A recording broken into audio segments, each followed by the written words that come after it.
think it's important to deal with the life issues that are a part of why addiction was there, but also to give new ways of living, new ways of coping with life. I hated being sick and I hated what I did to myself, but I hated myself, so, and the more I hated myself, the more I abused myself. We seem to live a life in crisis. That's how I look at a lot of my childhood. It was lived as though you've got the accelerator in a car at full throttle. Unfortunately, that you know, there's a price to pay for that. I could just go there and just put money in and just push the machine, and I knew in my head that there isn't any milk at home, there's no butter at home, the power's going to get cut off soon because you haven't paid it. I was still drawn to putting that money in. It's a real destructive addiction. I learnt about choices and the fact that I did have a choice in my addiction, and that even if feelings were telling me that I couldn't do something, I could make a decision and make a choice and follow it up with actions. Te Nikau ruined my drinking. If it wasn't for the support that you have here, I wouldn't know where I'd be today. Peter, welcome to the programme. Thank you very much indeed for joining us. Tell us a bit about what it is that you want to set up. At this point in time, wanting to set up a network of Christians involved in addiction or obsessive compulsive kind of work around the country. That could include people in recovery, it could include residential programs, individual counsellors, and groups like Drug Arm and Focus on the Family with drug proofing your kids, a bunch of those kind of things. Because you come from the Te Nikau Training Centre, so you're already involved in this area. Tell us a bit about that, because it's 10th anniversary, isn't it, coming up for that? Yeah, we run an addictions program, not just an alcohol and drug program, and so we've had people through with a variety of things from eating disorders to compulsive cleaning, gambling, workaholism, sexual addictions, pornography, a whole range of different things. It's interesting that you mention the compulsions as well, because I think when you talk about addictions, we will all probably think of drugs, alcohol, possibly gambling, but you talk about work and eating disorders as well in the same. So it's the same sort of problem. I kind of call them the hidden addictions in lots of ways, but the roots of those things are much the same, and the way of dealing with those are much the same, and so we don't differentiate a lot in the kind of things that we do for people on program. So what do you do?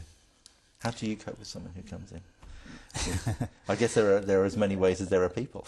Yeah, on our particular program, we have counselling available. We do a variety of groups.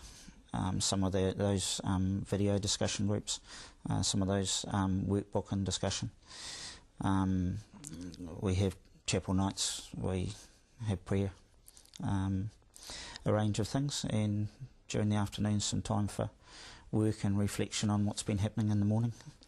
How does it affect you? I mean, how do you cope with it? Because it must often feel like you are sort of taking it for every step forward, you sometimes slip half a step back.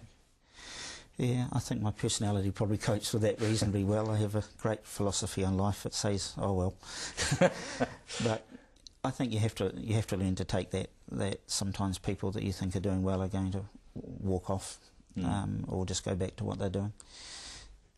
So, where would this network that you're proposing, where would that fit into what you do?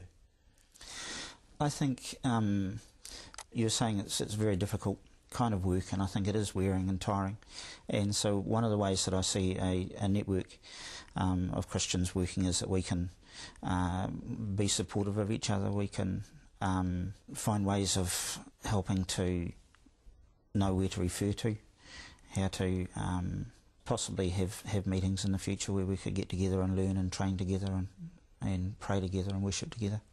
Because you've got some experience of what happens overseas. Have you seen this working in other places? Yeah, I was part of some people who set up an international network quite a number of years ago now.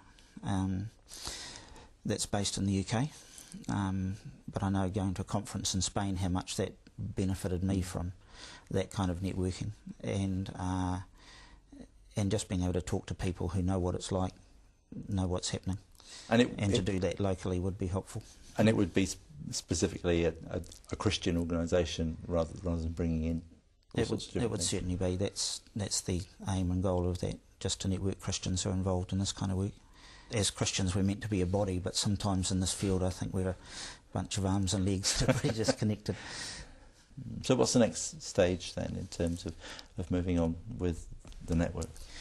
Well, the network at the moment, some of the people who are at the meeting are going to look around and ask around and talk to people who might like to join in with that network, and others are going to look at seeing how we can organise getting perhaps a website, and we've got another meeting in 6 months' time to take it another step further. Because of course while you're doing all this, you're actually still trying to get on with the job at hand anyway. Yeah, well sometimes I think I have more ideas than I've got time and money really, but there's some real worth in that, and so I'm happy to put some time into that. Well, Peter, thank you very much indeed for coming in, and let us know how it goes. We'll follow it with interest. We certainly will. Thank you. Thank you.